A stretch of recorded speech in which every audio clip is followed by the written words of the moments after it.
জাতীয় নাগরিক party NCP এবং এই সমমনা 8 দলের সাথে আমরা একত্রে নির্বাচনে অংশগ্রহণ করব বলে আমরা সিদ্ধান্ত নিয়েছি। জাতীয় সংসদ নির্বাচন যত এগিয়ে আসছে, রাজনীতিতে ততই পাল্টাচ্ছে সমীকরণ। জামাত ইসলামী সহ 8টি দলের সঙ্গে নির্বাচনী সমঝোতার ঘোষণা দেওয়ার পর ভাঙনের মুখে পড়ে জাতীয় নাগরিক পার্টি। এবার সেই প্রভাব পড়েছে জামায়াতে। নির্বাচনে বিভিন্ন দলের সঙ্গে সমঝোতার ভিত্তিতে অংশগ্রহণের জন্য জামাতে ইসলামের শতাধিক আসন ছেড়ে দেওয়ার প্রস্তুতি ছিল বেশ আগে থেকেই। সে অনুযায়ী নির্বাচনী সমঝোতার ঘোষণার পর বেশ কিছু আসনে মনোনয়নপত্র জমা দেয়নি দলটি।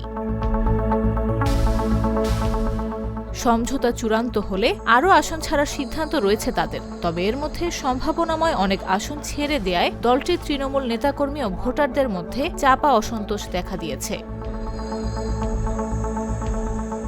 নির্বাচনী জোটের স্বার্থে কেন্দ্রীয় সিদ্ধান্ত অনুযায়ী জামাত প্রার্থীরা মনোনয়নপত্র জমা না দিলেও দীর্ঘদিনের গণসংযোগ সহ ভোটের মাঠে নানা তৎপরতা নিয়ে আবেগঘন স্মৃতিচারণ করছেন।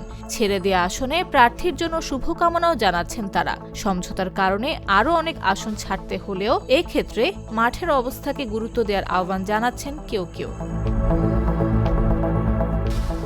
এদিকে চাহিদামতো আসন এখনও নিশ্চিত করতে না পারায় ব্যাপক প্রতিক্রিয়া চলছে ইসলামী আন্দোলন সহ কয়েকটি দলের নেতাকর্মীদের মধ্যেও। তাছাড়া শেষ দিনের আগে সমঝোতা চূড়ান্ত না হওয়ায় বিভিন্ন দল বাড়তি আসনে মনোনয়নপত্র জমা দিয়েছে।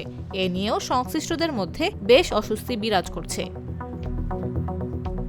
সংশ্লিষ্ট দলের অনুসারীরা সামাজিক মাধ্যমে পাল্টাপাল্টি প্রতিক্রিয়া ও সমালোচনা করছেন। আসন সমঝোতার বিষয়টি দ্রুত সমাধানের আহ্বান জানান ইসলামী আন্দোলন সহ অনেকে। তবে আলোচনায় বসলে উদ্ভূত সমস্যার সমাধান হবে বলে মনে করছে জামাত ইসলামী। নিউজ ডেস্ক, জাগো নিউজ।